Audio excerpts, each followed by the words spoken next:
শতাব্দীর সেরা জোকস, বিএনপির কলকাতা এবং ত্রিপুরা দখলের ডাক হাসির খোরাকে পরিণত।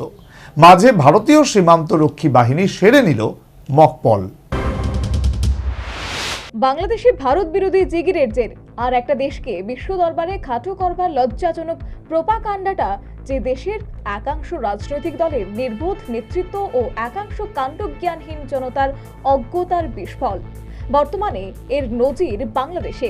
কার্যত গত 5 আগস্ট শেখ হাসিনা দেশ ত্যাগের পর বাংলাদেশের সরকারি সম্পত্তি ধ্বংস থেকে শুরু করে জাতির পিতার অবমাননা, হানাহানি, হামলা, অগ্নিসংযোগ, ধর্ষণ, নির্বিচারে গণহত্যার পাশাপাশি সংখ্যালঘুদের ধর্মীয় স্থানে হানাদারি, ভাঙচুরের ঘটনা বাংলাদেশের যৎ কিঞ্চিত অতীত ঐতিহ্যে রীতিমতো কালিমা লেপন করেছে।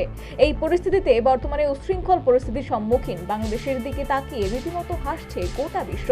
এর মধ্যে আরও একটা হাসির খোরাক দিল বাংলাদেশের সাম্প্রদায়িক দল বিএনপি। প্রকৃত কোনো উদ্দেশ্য ছাড়াই ভারত বিরোধী জিগিরকে তাজা করতে বুধবার কলকাতা ও ত্রিপুরা দখলে যৌথভাবে ডাক দিয়েছে বিএনপির যুব দল, স্বেচ্ছাসেবক দল এবং ছাত্রদল। এদিন সকালে বিএনপি নয়াপল্টন স্থিত কার্যালয় থেকে ব্রাহ্মণবাড়িয়া হয়ে ওপারের আখাউড়া সীমান্ত পর্যন্ত লং মার্চ হলো। মস্ত হাতির থেকে নিরাপদ দূরত্ব বজায় রেখে 4 পের শারমীয় দল যেভাবে ঘেউ ঘেউ করে বিএনপির এদিনের এই লং মার্চ এর নিদর্শন বলে বিশেষজ্ঞ মহলের অভিমত। বাংলাদেশকে রক্ষা করার জন্য ভারতের বিরুদ্ধে আমরা রুখে দাঁড়াবো ইনশাল্লাহ। আমরা আজকে এই রুট মার্চের কর্মসূচির উপর লং মার্চের সফল হওয়ার জন্য আমরা সব নেতৃবৃন্দ, স্বেচ্ছাসেবক দলের নেতৃবৃন্দ, হ্যাঁ, ভারতে বসে যে 5 তারিখে এক কাপড়ে পালিয়ে গেছে সে স্বৈরাচারিণী শেখ হাসিনা ভারতে বসে আমাদের দেশের বিরুদ্ধে স্বৈরাচারী করছে। শুধু তাই নয়, এদিন বাংলাদেশের প্রাক্তন পুলিশ কর্মীরা ঢাকার রাজপথে নেমে ভারত বিরোধী জিগির তুলে প্রতিবাদী বিক্ষোভ মিছিল সংঘটিত করল। আপনারা ভালো করেই জানেন 47 পরে স্বাধীন হওয়ার পর থেকে, পাকিস্তান হওয়ার পর থেকে এই কসাই মোদী সরকারের দলেরা তারা এই নানানভাবে নির্যাতন নিপীড়ন করে আসছে। তারা যেই কথা বলছে এটা তাদের স্বার্থের জন্য বলছে। আজ তাদের মাথা খারাপ হয়ে গেছে, ওই কসাই মোদীর মাথা খারাপ হয়ে গেছে, কারণ দেখতেছে যে কোটি কোটি টাকা বাংলাদেশ থেকে নেওয়া আর সম্ভব না। আজকের তাই প্রতিবাদ জানাচ্ছি আমরা পুলিশ অ্যাসোসিয়েশনের পক্ষ থেকে, অবসরপ্রাপ্ত পুলিশ অ্যাসোসিয়েশনের পক্ষ থেকে প্রতিবাদ জানাচ্ছি। কসাই মোদীকে সাবধান করে দিচ্ছি, এইটা আমার দেশ, এইটা আমাদের দেশ, এই অখণ্ডতা আমাদের, এই দেশ স্বাধীন, সুতরাং তোমার এখানে কোনো নাক গলাবার কোনো সুযোগ নাই, তুমি সাবধান হয়ে যাও। এমন প্রতিবাদ বিক্ষোভ ও ভারত বিরোধী জিগিরের মধ্যেও একাংশ বাংলাদেশে কিন্তু চিকিৎসার স্বার্থে আখাউড়া সীমান্ত পেরিয়ে ভারতে প্রবেশ করলেন। কোথা থেকে আসছেন আজকে? চিটাগং থেকে। তো কতক্ষণ লাগলো আসতে? ট্রেনে এসছেন? কোনো কি যানজট রয়েছে পেলেন? আর কত মানুষ ওখানে রয়েছে? বেশি মানুষ দেখেননি? মানে এই মুহূর্তে ওখানকার অবস্থা কি? আচ্ছা, আপনি কি বাংলাদেশের নাগরিক না এখানকার, ভারতের? আর এখানে কি কারণে এসছেন? কোথায় যাবেন চিকিৎসায়? ব্যাঙ্গালোরে।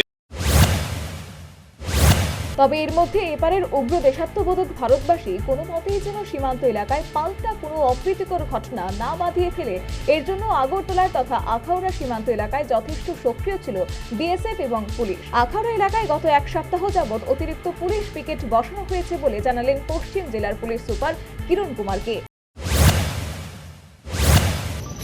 हमारा तरफ से ऑलरेडी हम लोग पिछले 1 हफ्ते से ऑलरेडी एक एडिशनल पुलिस पिकेट भी दे दिया है इधर। 24/7 इधर सिक्योरिटी रहता है।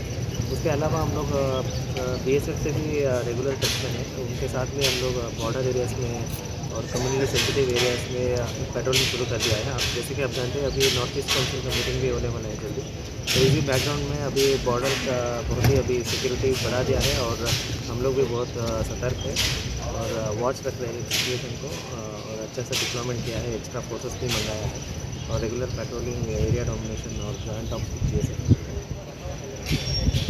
आज के लिए स्पेशल कोई अरेंजमेंट है?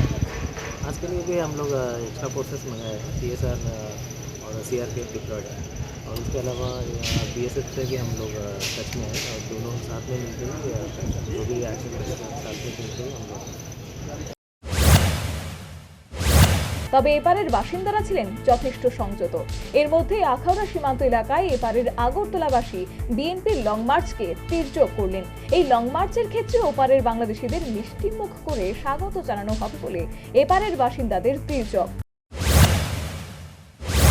বাংলাদেশ থেকে আমরা দাঁড়াইছি আমরা মিষ্টি নিয়ে স্বাগত করুন, তারা মিষ্টি খাওয়াই দেবো তারা। सरफरोशी की तमन्ना अब हमारे दिल में है, देखना है जोर कितना बाजुए कातिल में है। আমরা ভারতবর্ষের মিষ্টি বলে খুব খাইতে স্বাদ, তারা আজ্ঞায় আইব, আমরা মিষ্টি লইয়া দাঁড়িয়েছি, তারা মিষ্টি মুখ করা মুখ। তার অভিপ্রায় কি? তার অভিপ্রায় তার কাছে, কিন্তু আমরা হলো আন্তরিকতার সহিত তারা লেগে অপেক্ষা করতেছে। মিষ্টি নিয়ে দাঁড়াইছি। এর মধ্যে আরো কয়েক ধাপে গিয়ে সর্বোচ্চ কৌতুকটা করলেন বিজেপি সাংসদ শ্রমিক ভট্টাচার্য।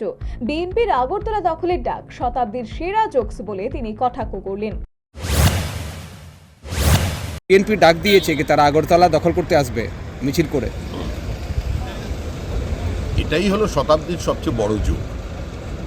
এখন এটা নিয়ে কোনো হাসির খোরাক হতে পারে, কিন্তু এটাকে যদি কেউ রাজনীতিগতভাবে নিয়ে সেটা নিয়ে রাজনৈতিক বিতর্ক শুরু করতে চায়, আমার মনে হয় মানুষই তাদের অস্থির মস্তিষ্ক বলবে কিংবা উন্মাদ বলবে।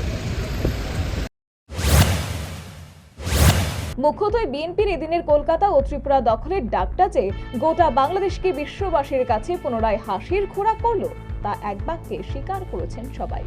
এর মধ্যে এদিন সীমান্তে বিএসএফ এর ছিল বাড়তি নজরদারি। এতে নির্খরচায় ভারতীয় সীমান্তরক্ষী বাহিনী বিএসএফ জওয়ানরা তাদের মকপলটা সেরে নিল বলে বিশেষজ্ঞদের অভিমত। সর্বোপরি বৃহস্পতিবার বিএনপির কলকাতা ও ত্রিপুরা দখলের ডাক ওপারের আখাউড়া সীমান্ত পর্যন্ত সীমাবদ্ধ থাকায় ফের হাসির খোরাক হলো গোটা বাংলাদেশ ও সে দেশবাসী। Bureau report, news vanguard.